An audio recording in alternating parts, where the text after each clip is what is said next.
اور اسی میں اس کی عزت بھی ہے۔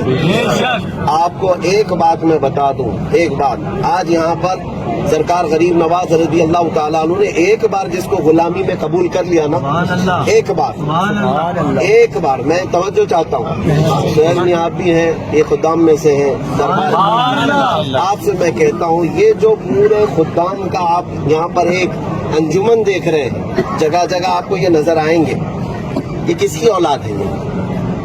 یہ کہاں سے ہیں ان لوگ؟ میرے علم کے مطابق سنو، میں آپ کو بتاؤں، سرکار غریب نواز رضی اللہ تعالیٰ عنہ نے اپنی حیات میں خدمت کے لیے خواجہ فخر الدین گردیزی کو جو قبول فرمایا، خواجہ فخر الدین گردیزی رحمت اللہ تعالیٰ علیہ غریب نواز کے وہ خادم ہیں کہ بعد انتقال بھی اگر احاطے غریب نواز میں کوئی اور آرام کر رہا ہے تو صرف فخر الدین گردیزی ہے۔ میری بات صحیح ہے؟ سرکار غریب نواز کے احاطے کے اندر جہاں آپ روزے میں حاضر ہوتے ہیں، چھوٹا سا ایک دروازہ ہے، اس کے اندر حضرت خواجہ فخر الدین گردیزی آرام فرما رہے ہیں۔ غریب نواز نے جس کو زندگی میں اپنی غلامی میں قبول کیا، پوری زندگی غلامی کرتے رہے، وفات کے بعد بھی اپنے قدموں میں سلایا، اتنا ہی نہیں 700 سال گزر گئے، اولاد کو ابھی بھی دربار میں رکھا ہے ان کی شان۔ سرکار غریب نواز جس کو ایک بار قبول کر لیں، قیامت تک ان کی نسلوں کو اپنے دربار میں قبول کر لیں۔ بس اسی غرض سے ہم بھی حاضر آئے ہیں کہ آج سرکار ہمیں اپنے غلاموں میں قبول کر لیں کہ آنے والی ہماری نسلیں بھی آپ کا صدقہ کھایا کریں۔ اللہ تبارک تعالیٰ کا بڑا انعام و اکرام ہے کہ ہمیں اس جماعت میں پیدا کیا جنہوں نے اولیاء کو اپنا سردار تصور کیا۔ اللہ تعالیٰ نے ہمیں ان منافقوں میں سے نہیں بنایا جو اولیاء سے بغض اور عداوت رکھتے ہیں۔ بہرحال میرے عزیزوں، یہ غریب نواز کیوں ہے؟ اس لیے کہ بزرگوں نے فرمایا ہے تیرے در کی یہ کرامت بارہا دیکھی، تیرے در کی یہ کرامت بارہا دیکھی، غریب آئے اور ہو گئے غریب نواز۔ پہلے تو خود غریب بن کر کے آئے تھے، لیکن بعد میں وہ خود ہی غریب نواز ہوئے، یعنی غریبوں کو دینے والے بن گئے۔ یہ تیرے در کی کرامت ہے۔ اور الحمدللہ آج ہم جو کچھ بھی ہیں یہ غریب نواز کی قدموں کی برکت۔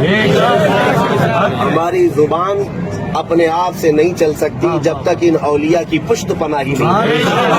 میں یہ سمجھتا ہوں کہ ہندوستان کی سرزمین جس پر اس سلطان کا راج ہو، جہاں اگر ہماری زبان بغیر کسی خوف کے کھلتی ہے تو صرف اتنی بات یاد رکھنا، ہماری پشت پناہی یہ غریب نواز۔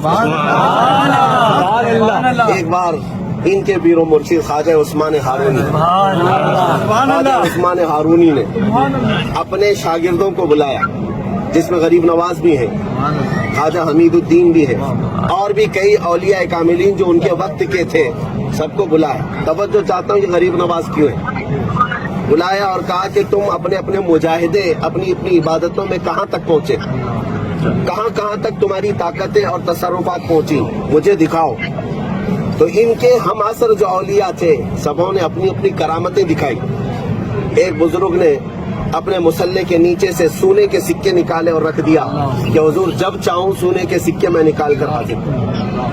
ایک اور بزرگ ہیں، انہوں نے ہیرے نکال کر کے دکھائے۔ اسی مجلس میں بیٹھے ہوئے سب تھے۔ ایک بزرگ ہیں، انہوں نے اپنے جیب میں ہاتھ جتنی مرتبہ ڈالا اتنی موتیاں نکلتی چلی گئی، تر و تازہ موتیاں۔ کہاں سے آئیں؟ یہ کرامات تھی ان کی، کشف و کرامات۔ سبوں نے اپنے اپنے تصرفات، اپنی اپنی طاقت دکھائی۔ پیر و مرشد نے کہا معین الدین تم کیا دکھاؤ، تم کہاں تک پہنچے ہو؟ حضرت خواجہ معین الدین چشتی رحمت اللہ تعالیٰ علیہ اپنے جبے میں جو گدڑی لگی ہوئی 16 کلو کا جبہ ہوتا تھا، جس پر پیوند لگے اتنا وزن ہو چکا تھا، اپنے جبے میں ہاتھ ڈالا اور گرم گرم 2 روٹیاں نکالی۔ جہاں سونے کے سکے، چاندی کے سکے، جواہرات اور موتیاں نکالی جا رہی ہیں، وہاں میرا معین روٹیاں نکال خواجہ عثمان ہارونی کے پاس یہ روٹیاں رکھی گئی۔ باقی سارے لوگوں نے دیکھا کہ یہ کیا بات ہے، طاقت و قوت اس میں ہوگی جو بہت قیمتی چیزیں نکالے گا۔ وہ سارے لوگ یہ کہہ رہے تھے معین الدین تو خالی سوکھی روٹیاں نکالا ہے، اس کے علاوہ کیا ہے؟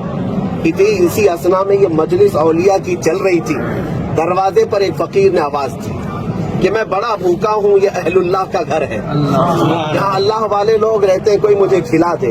وہ دروازے پر بار بار دستک دیتا رہا، دروازہ کھولا گیا، خواجہ عثمان ہارونی نے کہا اس فقیر کو بلاؤ، اور جن اولیاء نے وہ سونے کے سکے نکالے تھے وہ اٹھا کر اس کو دیا، پھر جنہوں نے چاندی نکالی تھی وہ اٹھا کر دیا۔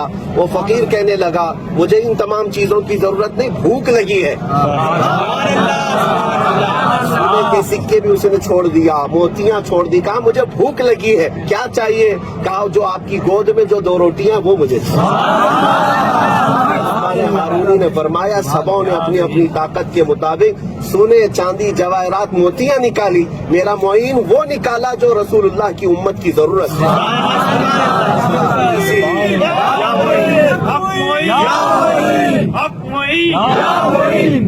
کبھی تو کوئی نوازے، کبھی تو کوئی نوازے،